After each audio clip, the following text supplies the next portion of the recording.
Didn't you see how the people of Cuba have rejected the character during his tour of the places affected by the hurricane?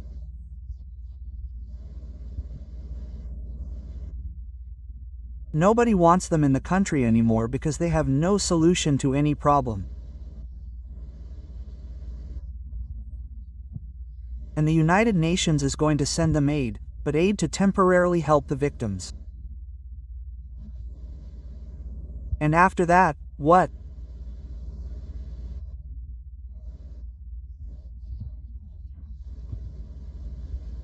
And how they lower the excessive value of inflation, and how they create goods and services to control the inflationary economy, and how they reevaluate the peso, and how they seek popular acceptance and credibility that this regime has lost over 63 years.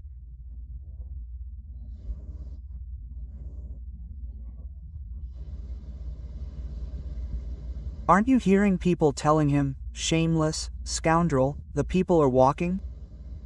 Look at the need and misery there is. Snitch, shut up already. Let the people speak in front of him. They have already taken to the streets in Olguín, in Luyano, and they are going to take to the streets all over the country. Because I didn't say it, Honorado de Balsa said it, the man who wrote the P.S. Cousin, Dad Goriop. Do you realize? The man who said, "Even the tamest wolf goes hunting when hunger strikes." And every day a new character takes on a new role. Today an actor took on a new role. The athletes are leaving, the military is leaving, the communists are leaving, their journalists are leaving, and the youth are leaving. Today I met a woman in a supermarket who was a prosecutor in my province here in San Pedro Sula, and she fled, and her own people are going to abandon her. They have nothing to keep going. Do you think the current went out because Pinator Rio affected it? There is no fuel. You have to apply logic, my friend. They have no fuel to produce energy.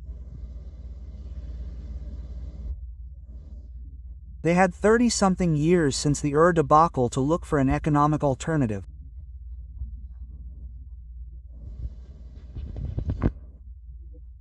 At that time, at that moment, Fidel should have taken a different economic course to give the following generations the security of staying in power. They didn't do it. They didn't do it. They lived off the Venezuelan teat. They ruined Venezuela, and when Maduro couldn't support them, well, they fell. So, they had nothing. You don't have tourism because tourism is what is known in the world of economics as the fictitious economy. Tourism doesn't exist because tourism is based on service. And if there are no travelers, there is no tourism, tourism is over. It's not like an alcohol factory that produces rum. It's not like a textile factory that produces fabric, textiles, goods to sell. So, tourism is the ecological industry that produces nothing, it is based on service.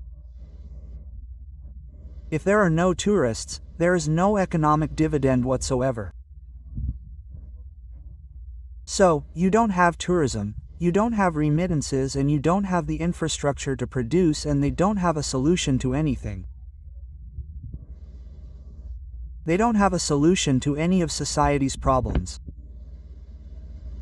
And the little that there is in the country goes to Pinar de Rios, it goes to a system that produces nothing.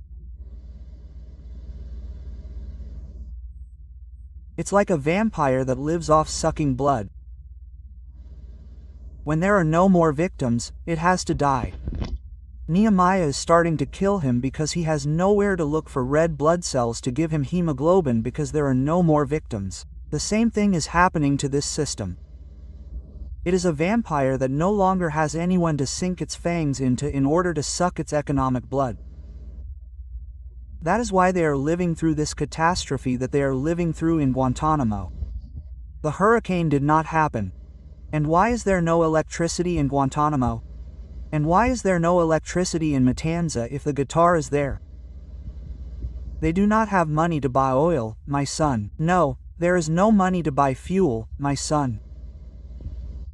It happened to them like it happened to me with the van that I would put the first oil in that appeared because I am Cuban and Cubans do not know everything. We imagine what we do not know. Ask a Cuban if there is extraterrestrial life. Of course there is, because Cubans know everything. Cubans have been to Mars without going to Mars. Tomorrow the Pope arrives in Cuba and a Cuban argues with him about theology and knows more than the Pope because he is Cuban. The same thing happens to this government. They know everything and in the end they don't know anything. That's why I told you that the magnitude of the disaster is greater than what they say. But you don't see the storm that went through Pinal del Rio and how it destroyed it. But what did it destroy, guys? It destroyed a piece of garbage housing infrastructure that has been waiting to be demolished for 50 years. Do you understand? So then you realize the disaster of this system.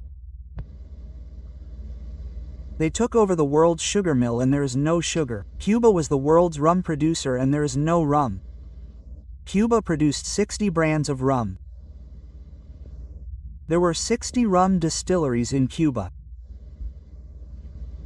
Cuba produced 1,200,000 cans of coffee, 600,000 tons of steel. Before 1959, Cuba produced 4 million tons of oil. Cuba produced 150 million tons of sea fish that fishermen caught in Cuban seaports.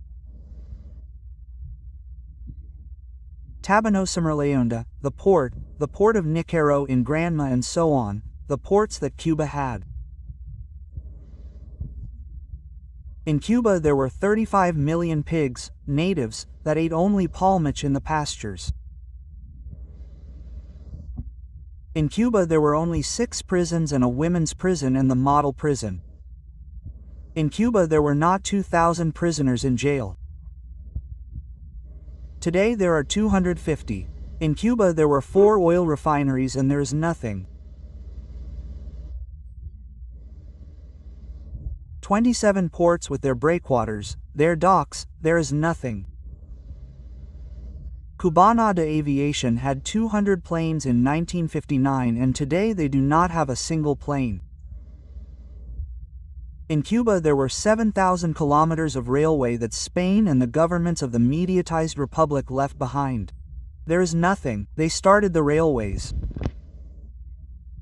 There were 162 sugar mills, 6,000 factories, 11 cement factories. Where are they?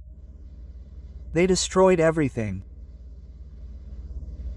There were 2 million cavalry of cane. There is no cane. They used to catch 150 tons of shrimp per week per month in the Batamaran port. There is no shrimp. 60,000 native chickens raised in the neighborhoods surrounding Havana. They went to Havana every day from regular breeders there who had their chicks and it cost a penny. A chicken and a meatball with rice, beans, fried plantains, yucca and juice. The whole thing cost 25 cents in the entire country. In Cuba there weren't 2,000 prostitutes between Guantanamo and the neighborhoods that existed in Havana and today there are millions of women prostituting themselves. Cubans didn't immigrate to Cuba and today there are 3.5 million outside and the 7,000 that are left inside want to leave. They destroyed the land, they destroyed the entire nation. This group of criminals left nothing. And so, my son, and now the people are protesting and you don't want them to talk about you stabbing the pig with a knife, you don't want the pig to scream. You don't want him to scream, don't stab him with the knife. Just leave.